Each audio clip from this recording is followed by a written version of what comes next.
una película maravillosa de Humberto Salas, que es un cubano, sobre el siglo de las luces de Carpentier, del cual están poniendo ahora los pasos perdidos en los Renoir. Carpentier es uno de los castellanos más hermosos del siglo XX, sin duda. Y el siglo de las luces es una maravilla que además termina en el barrio de Malasaña, con los anarquistas y el momento de la invasión francesa.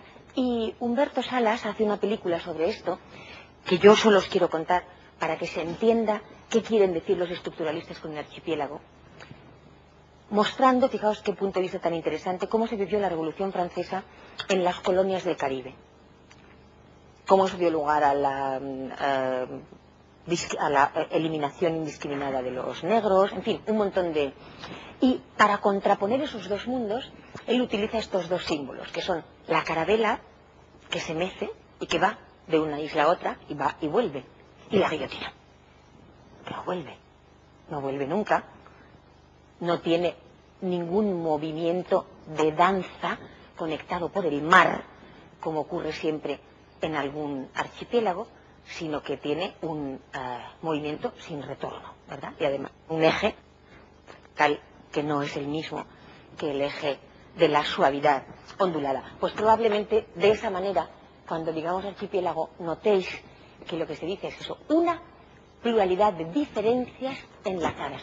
Esto es importante que lo tengáis en cuenta, porque claro, Grecia no fue Atenas, pero tampoco fue Corinto, ni Tebas, ni Esparta. Son constituciones distintas, incluso políticamente, las que conviven a una diferencia de medio día o un día en marco, ¿verdad? Estuvieron siempre en conflicto, siempre reuniéndose. Otro de los elementos que ahora nosotros destacaremos, y que han destacado los estructuralistas, es el elemento polémico, el elemento del pólemos, pero no en el sentido solo de la guerra. Esto lo hicieron sobre todo por establecer las hegemonías comerciales, ¿verdad? Y los pactos comerciales, sino también en el sentido, que me interesa mucho, de poder precisar en cada caso qué es lo mejor de lo posible. De tal manera, ya hablábamos el otro día de ello, que no basta suponer que esta tragedia sea magnífica, tendrá que ser la mejor en la concurrencia con estas otras, que estaremos 3 días viéndolas, y este poema también, y en cada caso tendremos que decidir qué es lo mejor de lo posible. Ese elemento, el del pólemos, es un elemento también conflictivo, conflictual, de diferencias comparadas, ¿verdad? Esto no es lo mismo no lógico que un continente gigantesco sin contraste, sin alteridad. Si recordáis ahora que ya decíamos el primer día que la filosofía es necesariamente dialogal, porque es efable, al contrario que el mito, entonces esa posición de la pluralidad alterable y del otro es indispensable, claro, para que hablemos de cualquier pluralidad que sí sea diferencial y no solo numérica, porque eso no es una verdadera pluralidad, una pluralidad cardinal, ¿verdad?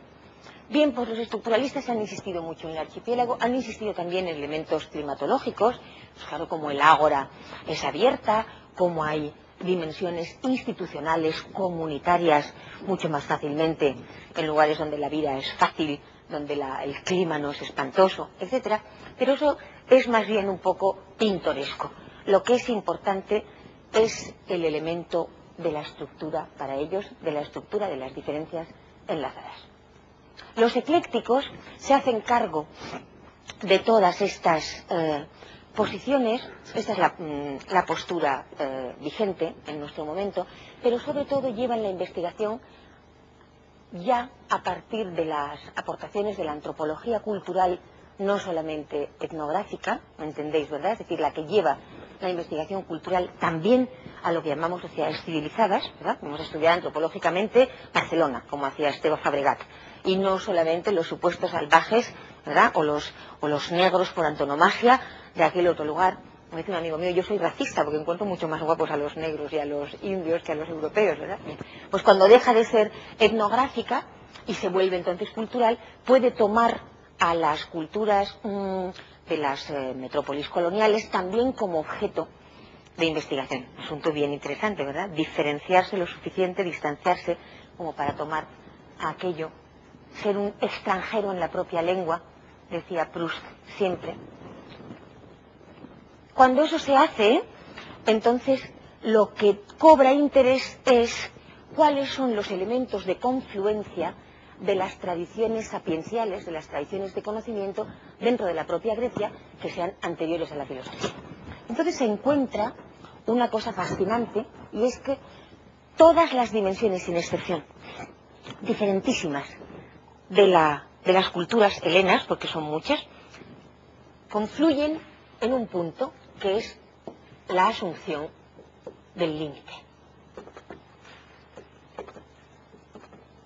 Ya veréis a qué me refiero. Si puedo borrar aquí.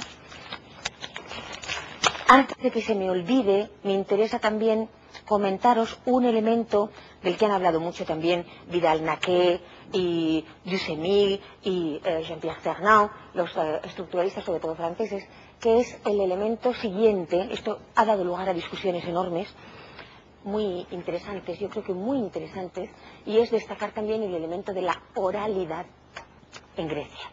Es decir, que la tradición, las tradiciones supuestamente canónicas, alrededor de las cuales las comunidades organizan su autoidentidad, no tienen escritura, ¿verdad? Eso es importantísimo. Ni están fijadas en una escritura, ni están en manos de una clase privilegiada de mandarines que administra su sentido, sino que la oralidad de los mitos se hace en comunidad, alrededor de una hoguera o en una fiesta. Alguien se pone a contar un episodio de la Ilíada o uno de la Odisea. Durante el elemento común del estribillo se puede beber, hablar, hacer otras cosas, y cuando alguno de los bardos es suficientemente genial o está inspirado o tiene improvisación, entonces introduce una versión del relato. Exactamente igual que si estuviéramos en una comunidad de cantejondo, de flamenco o de jazz. Exactamente igual, ¿verdad? De manera que la parte común es seguida por todos, y cuando alguien quiere, introduce una improvisación tanto más original cuanto que actúa sobre los palos rigidísimos legislados que están estableciendo los modos y maneras de darse esa misma expresión artística. ¿Os dais cuenta de eso, verdad? Es decir, nadie puede improvisar de repente en medio de unas soleares o de unos fandangos o de unas seguidillas de Caiz con lo que le dé la gana. O nadie puede hacer eso en una tradición hindú en la que incluso en las escuelas pobres de niños analfabetos, dicen los occidentales, los niños estudian 8 alfabetos musicales, como mínimo. 8 alfabetos. Pensad que con nuestro alfabeto está escrita lo que llamamos la literatura universal, ¿verdad? Son apenas 20 y tantos signos. Bien, pues la oralidad tiene además la importancia de no fijarse, la importancia de convocar una vez más la sincronía y de no ser administrable por una clase del poder. Desde luego esto no es lo mismo que una tradición de la autoidentidad establecida en la escritura. Y vuelvo a hacer que resuene en vuestros oídos la pregunta del discípulo de Foucault, la del Paul Vine. ¿Creyeron los griegos en sus mitos? Cuando están reunidos y, fijaos, no sé si os podéis dar cuenta porque nosotros no lo tenemos, ¿cómo sería vuestra autoidentidad cultural y histórica si estuviera basada en mitos orales? En mitos orales transformables por las improvisaciones y las incursiones que tuvieran carácter suficientemente hermoso. Es bastante importante que notéis eso desde el principio. No lo ha inventado Nietzsche, aunque es el que nos ha permitido pensarlo, permitiendo que pudiéramos pensar desde parámetros que no fueran cristianos. Eso es una cultura estética. Una cultura estética es una cultura que basa sus referencias de identidad, historia,